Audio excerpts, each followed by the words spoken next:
Hi friends, అవాజు ఈరోజు మనం ఈ వీడియోలో 12th ఫిబ్రవరి 2024 నాడు మన ఇండియన్ స్టాక్ మార్కెట్ యొక్క మూవ్మెంట్ ఏ విధంగా ఉండబోతుందో ఈ వీడియోలో మాట్లాడుకునే ప్రయత్నం చేద్దాం. ఫస్ట్ నిఫ్టీ 50 విషయాన్ని మనం పరిశీలిస్తే మనకు ఉన్న డేటా ప్రకారం నిఫ్టీ 50 యొక్క హై వచ్చేసి 21,950 వరకు హై అయితే వెళ్ళడానికి ఛాన్స్ ఉంది. అదేవిధంగా లో విషయాన్ని పరిశీలిస్తే 21,650 వరకు లోసే రావడానికి స్కోప్ ఉంది. కాబట్టి మీరు 12th ఫిబ్రవరి 2024 నాడు నిఫ్టీ 50ని బేస్ చేసుకొని ఈక్విటీ మార్కెట్లో ట్రేడ్ చేసినా సరే లేదా ఆప్షన్ ట్రేడింగ్ చేసినా సరే ఖచ్చితంగా ఈ 2 నెంబర్స్ని దృష్టిలో ఉంచుకునే ప్రయత్నం చేయండి.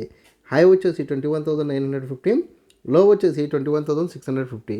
ఈ 2 నెంబర్స్ మధ్యనే నిఫ్టీ 50 మూవ్మెంట్ ఇవ్వడానికి ఛాన్స్ ఉంది. దాని తర్వాత మనకున్న మరొక ఇండెక్స్ బ్యాంక్ నిఫ్టీ విషయాన్ని మనం పరిశీలిస్తే మనకున్న డేటా ప్రకారం బ్యాంక్ నిఫ్టీ యొక్క హై వచ్చేసి 46,000 గాను, అదేవిధంగా లో విషయాన్ని పరిశీలిస్తే 45,300 గాను నమోదు కావడానికి ఛాన్స్ కనిపిస్తుంది.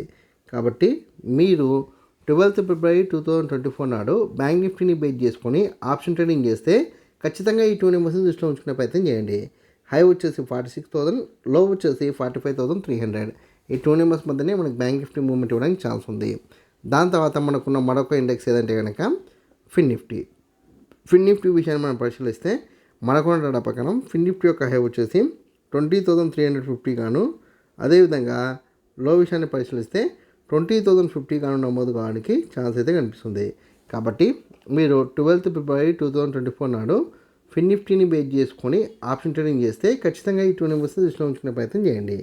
హై వచ్చేసి 20,350, లో వచ్చేసి 20,050. ఈ 2 నెంబర్స్ మధ్యనే ఫిన్ నిఫ్టీ మూవ్మెంట్ ఇవ్వడానికి ఛాన్స్ ఉంది. దాని తర్వాత మీ అందరికి వచ్చే కామెంట్ ఒకటి ఏంటంటే ఓవరాల్గా 12th ఫిబ్రవరి 2024 నాడు మన ఇండియన్ స్టాక్ మార్కెట్ మూవ్మెంట్ ఎలా ఉండొచ్చు అన్న డౌట్ మీకు రావచ్చు. అయితే ఇక్కడ మనకున్న డేటా ప్రకారం నిఫ్టీ 50 కావచ్చు, బ్యాంక్ నిఫ్టీ కావచ్చు, ఫిన్ నిఫ్టీ కావచ్చు, ఈ 3 ఇండెక్స్లు ఓపెన్ అయితే హెవీ గ్యాప్ అప్ ద్వారా ఓపెన్ కావచ్చు, లేదా నార్మల్ గ్యాప్ అప్లో ఓపెన్ కావచ్చు, లేదా హెవీ గ్యాప్ డౌన్ ద్వారా ఓపెన్ కావచ్చు, లేదా నార్మల్ గ్యాప్ డౌన్ ద్వారా మార్కెట్ ఓపెన్ కావచ్చు. మార్కెట్ హెవీ గ్యాప్ అప్తో ఓపెన్ అయితే మీకు 9:30 వరకు CE10లో కొనసాగి దాని తర్వాత మెల్లమెల్లగా సైడ్ వేసుకుండి ఫాల్ కావడానికి ఛాన్స్ ఉంది. అలా కాకుండా నార్మల్ గ్యాప్ అప్లో ఓపెన్ అయితే మీకు 9:45 వరకు CE10లో కొనసాగి దాని తర్వాత అప్ డౌన్ అవుతూ మీకు మళ్ళీ 1:30 తర్వాత CEలోకి వెళ్ళడానికి ఛాన్స్ ఉంది. దాని తర్వాత మార్కెట్ గ్యాప్ డౌన్తో ఓపెన్ అయితే నార్మల్గా 9:30 వరకు ఫాల్ అయ్యి దాని తర్వాత అప్ డౌన్ అవుతూ మీకు మళ్ళీ 12:30 తర్వాత CEలోకి వెళ్ళడానికి ఛాన్స్ ఉంది.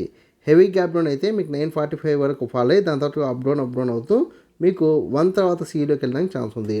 ఓవరాల్గా చూస్తే కనుక మనకు 12th ఫిబ్రవరి రోజు బుల్లిష్ ట్రెండ్ కొనసాగడానికి ఛాన్స్ అయితే ఎక్కువగా కనిపిస్తుంది.